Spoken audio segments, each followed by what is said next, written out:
Memiliki bentuk tubuh yang ideal tidak lantas membuat Raline berpuas diri. Karena di balik postur tubuhnya yang sudah sempurna, pemain film 5 cm ini masih menjalani pola hidup sehat. Selain menjaga makan, olahraga 4 kali dalam seminggu juga dilakukan oleh Raline. Lantas olahraga seperti apa yang rutin Raline lakukan? Olahraga minimal 4 kali seminggu. Karena sih sama makan.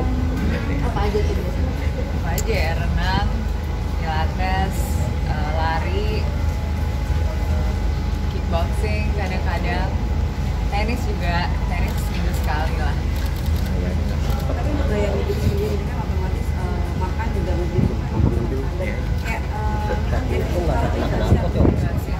menurut aku kalau mau jadi orang sehat tuh nggak boleh ngitung kalori. Badan kita juga tahu kok kita perlunya apa, jadi kenyangnya aja. Tapi saya avoid memang makanan yang diproses kayak seperti tepung, terigu, gula, terus dairy, susuan itu nggak bagus buat kesehatan.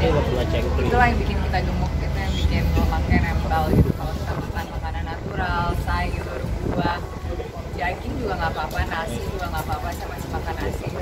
Itu diproses dengan baik oleh tubuh, jadi badan kita itu dan badan kita itu sebenarnya harus makan sih 3 kali sehari. Jadi intermittent fasting juga aku enggak. Kalau puasa Senin Kamis kadang-kadang aku ikut, cuman kalau minum-minuman yang ada kadar gulanya tinggi aku nggak sama sekali. Kayak jus aku nggak, mendingan buah aja. Terus air putih yang banyak, nggak minum soda. Kalau aku kan cenderung kalau nggak makan tambah ceking dan tambah loyo gitu. Jadi memang saya juga harus makan, cuma dibarengi olahraga juga kan. Karena kalau kita kurus tapi nggak ada bobot otot juga nambah berikhtiar dan penyakit dan aku nggak pernah lihat berat badan, tapi aku lihat komposisinya aja. Jadi kan di badan kan ada BMI juga kan, kadar lemak, kadar otot sama kadar lemak, otot sama daging kita gitu. Jadi lihat aja, maksudnya kalau presentasinya udah kebanyakan lemak, ya berarti aku salah makan atau kurang kardio misalnya. Jadi itu yang aku maintain. Dan bentuk juga, kadang-kadang kan bisa aja kita kurus tapi bentuknya nggak bagus karena asupan makanan kita itu nggak baik. Badan itu kan terbuat, katanya kan kayak we are what we eat. Jadi apa yang kita makan, kalau proteinnya bagus, insya Allah badannya juga lebih.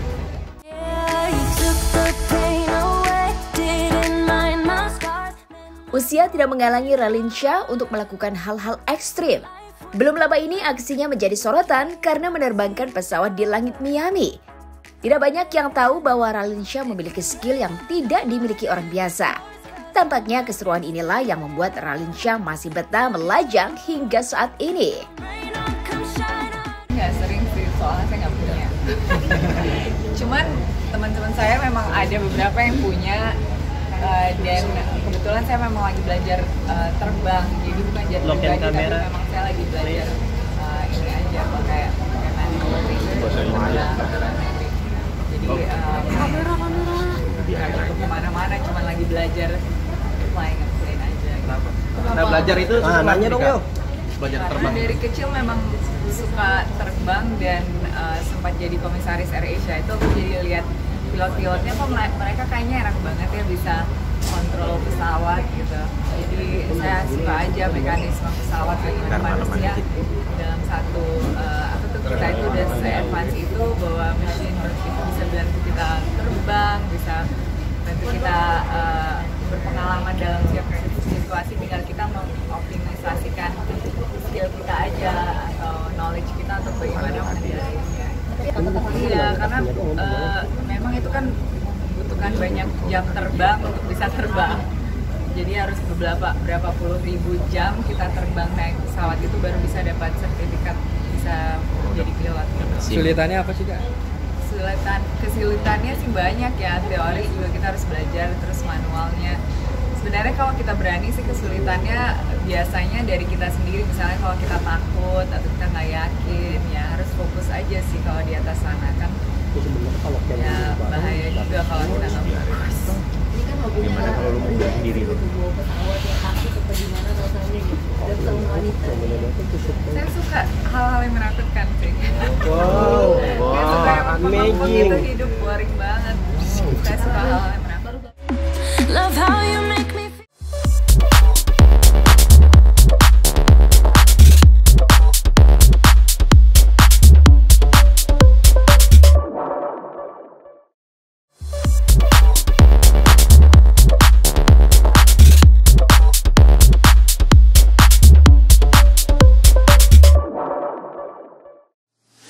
Let me be right by your side, 'cause I know that this is right. Don't be shy. Menjadi publik figur yang memiliki banyak penggemar tentunya membuat Denny Sumargo sudah terbiasa menghadapi sikap para fansnya yang beraneka ragam. Melihat apa yang dialami Dikta, Denny Sumargo rupanya juga pernah mendapat tindakan kurang menyenangkan dari fans. Apalagi semakin tinggi karir, semakin banyak pula badai menerjang. Cobaan demi cobaan sudah dilewati seorang Denny Sumargo. Hal tersebutlah yang membuat dirinya kini lebih kuat. Lantas hal apa sajakah yang pernah ia alami selama berkarir di dunia entertain? Dan bagaimana dirinya saat menghadapi hal tersebut?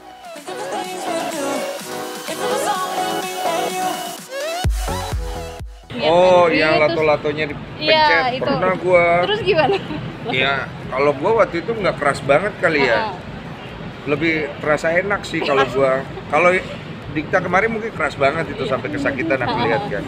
Kalau aku waktu itu kan lagi rame kan biasanya gitu. Terus? Gini, udah lucu banget itunya di rogo gitu. Oh, sama cewek apa cowok? Lihat gak? Nggak lihat karena kan rame. Oh, rame. Tapi aku berharapnya cewek ya. Gitu. Tapi trauma gak? Enggak sih, kalau aku menikmati karena waktu itu nggak keras. Kalau keras itu sakit, itu nggak enak itu. Kalau Tapi keras Kak Denny gimana? sendiri kalau sama fans fanatik seperti apa? Iya biasa-biasa aja sih, nggak terlalu gimana-gimana. Biasanya sih kalau udah agak mengganggu, biasanya aku agak ke pinggir dulu. Yang kesini lagi. Tapi pernah paling fanatik tuh apain Kak? Ada yang pernah dia bikin kue buat ulang tahunnya, tapi ngakunya dikirimin aku. Terus dia posting di Facebook, seolah-olah kita berpacaran gitu. Ada. Sampai pernah kayak gitu? Ada banyak jenis fans fanatik itu. Terus Koko gimana nanggepinnya? Pernah sampai nge-DM gak orang itu? Karena waktu itu dia sampai akhirnya bisa membuat orang percaya di sekitarku, akhirnya aku hubungi. Aku bilang, kamu ini loh nggak boleh kayak gitu, belum dicium kok udah pacaran, cium dulu lah. Nggak, aku bilang sama dia jangan diterusin, karena nanti bisa ke arah yang tidak baik gitu, nanti jadi fitnah gitu. Tapi buat istri aman-aman aja ya Kak kalau Oh, misalkan nggak sekarang, dulu Oh, waktu dulu. aku single. Oh, kayak gitu. Lebih banyak kirim foto bukil ada, minta Vici X. Oh, Biasanya aku kasih lihat istriku, yang ada VCS nih yang telepon gimana? Ada yang ngirim foto nih yang gitu. Coba, terus istriku bilang, ya mereka kenapa? Kok mereka berani ya kirim-kirim gitu? Mereka nggak kasihan ya nanti kalau misalnya fotonya tersebar gitu. Terus aku biasanya aku nasihatin, kata istriku aku suka nasihatin. Oh iya? Jangan kayak gitu kalau kirim gambar, full lah gambar. Kalau yang cowok pernah kirim juga nggak? iya. Cowok Oh, ada gak sih? Ya. Enggak. Cowok pernah ngirimin gua video-video tidak senonoh. Dirinya sendiri atau? Bukan video cewek, Oh. tapi yang ngirim cowok, Oh. bukan dia ngirim cowok. Bukan. Awal mula kan aku ngerantau ke Jakarta, terus aku waktu itu masih miskin juga lah istilahnya. Terus aku main basket, gajiku masih kecil sampai akhirnya besar. Terus habis itu aku masuk ke dunia entertain, baru mau naik karirku kena kasus. Nah itu yang mungkin paling parah itu kena kasus diduga menghamili wanita gitu-gitu. Itu 8 tahun, 7 tahun lah, 7 tahunan itu aku ya kena cancel culture gitu. Orang-orang nggak ada yang respect, nggak ada yang simpatik, netizen semuanya masih ada tuh di kolom-kolom komentar kalau lihat beritaku zaman dulu, netizen yang ngomong apa. Sampai akhirnya aku bisa ngebuktiin lewat tes DNA kalau aku tidak salah gitu. Jadi aku udah difitnah 7 tahun. Ya lumayan lah itu, 7 tahun cukup dosa aku lama. berkurang kali ya. Iya. Aduh, aku udah nyerah, aku udah nangis, ngomong aku nggak bersalah, orang nggak percaya. Ada malah makin dihujat. Aku diem, malah dibilang takut. Aku ngomong, dibilang mendingan lu nggak usah ngomong, laki-laki buaya, air mata buaya. Yang paling sebenarnya bikin aku kena mental, mamaku dibully, dia apa gitu. Itu kan pasti orang tua kita pasti kena sekali ya. Nah itu yang bikin aku akhirnya memutuskan untuk menyelesaikan masalah itu. Tadinya aku nggak mau selesai karena aku nganggap nggak apa-apa deh kalau gue yang akhirnya dirugikan. Yang penting gue jangan nyakitin orang. Dulu aku terlalu mellow. Oh iya. Muka gue doang nih sosok, makanya gue pasang kumis kan. Biar Image-nya ya. Iya, yang macem-macem aku ya. Sekarang masih suka melo nggak kok? Kadang kalau lagi pargoy. Terus inget gak sih waktu itu kan mengalami ini ya penurunan, inget gak apa yang jadi bikin masyarakat tuh percaya lagi? Sebenarnya pembuktian itu yang akhirnya bikin masyarakat tuh berubah pikiran dan malu juga lah karena sudah pernah berkomentar yang buruk ya. Aku kasih lihat tes DNA. Waktu itu sempet sih ceweknya bilang nggak usah pakai tes DNA, maksudnya dia akan ngomong bahwa itu semua salah. Cuma gue bilang nggak bisa, masyarakat ini orangnya kepo-kepo.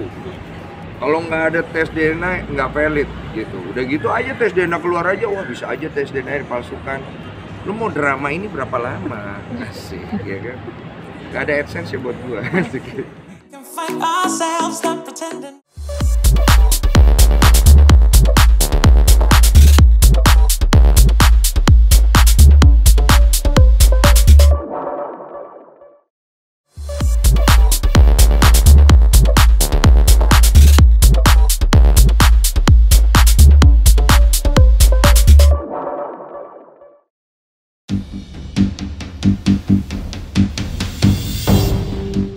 Fajar sad boy, siapa yang tak tahu dirinya? Viral karena cerita percintaannya, Fajar sad boy kini ingin merambah ke dunia tarik suara. Ia mencoba peruntungan di dunia musik dengan mengangkat kisahnya ke dalam sebuah lagu. Namun harapan tinggallah harapan. Keinginan Fajar untuk bernyanyi harus ia redam lantaran lagunya tersebut secara tiba-tiba sudah diklaim oleh orang lain. Dibantu oleh Denny Cagur, Fajar dan Chongki Perwira masih memperjuangkan untuk mendapatkan kembali lagunya tersebut. Lantas, bagaimana bisa lagu yang dibuatnya tiba-tiba diklaim oleh orang lain? Dan langkah seperti apakah yang akan mereka ambil untuk mendapatkan kembali lagu tersebut?